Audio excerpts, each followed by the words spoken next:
বউয়ের কর্তব্য কি? বউ শাড়ি পিন্ধে সাজিগুজি বাড়ি থাকবে, স্বামী কাজ থাকে আসেনে, বউয়ের মুখখান দেখলেই মনটা শান্তি হয়ে যাবে। তবেই তো সংসার ভালো থাকবে, সংসারে উন্নতি হবে, স্বামীর আয়ু বাড়বে। সে জায়গাতে আমরা সব সময় নাইটি পিন্ধি পাগলির মতো হয়ে থাকে। কি যুগ জামানা পড়িল, বউগিলা খালি কিচ্ছুই বুঝিনি। ছি।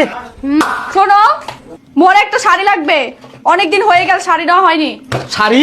তুই তো মাঝের মধ্যে মেসো থাকি শাড়ি অর্ডার দিস, আবার শাড়িগুলো একটাও পিনতে নেই, সবসময় তো নাইটি পিন্ধিয়ে থাকিস। সব শাড়ি আলমারি ঢুকাতে দিস, শাড়িগুলো পিনবার কথা বলে শাড়িটাও পিনতিস নি, আবার তুই নতুন শাড়ি নিবা যাচ্ছিস। তুমি শাড়ি কিনে দিবে কিনা বলো? হ্যাঁ, ডিং ডিং ডিং, তাই না? শাড়ি? শাড়ি নিয়ে ছাইলো। কি সুন্দর শাড়িটা, কোন দোকান থেকে আনছো গো? কোনো দোকান থেকে আনো নি, আলমারি থেকে বার করে আনিনু। কতলা আলমারি ভর্তি শাড়ি আইকুর, আবার নতুন শাড়ি নিবো নাকি?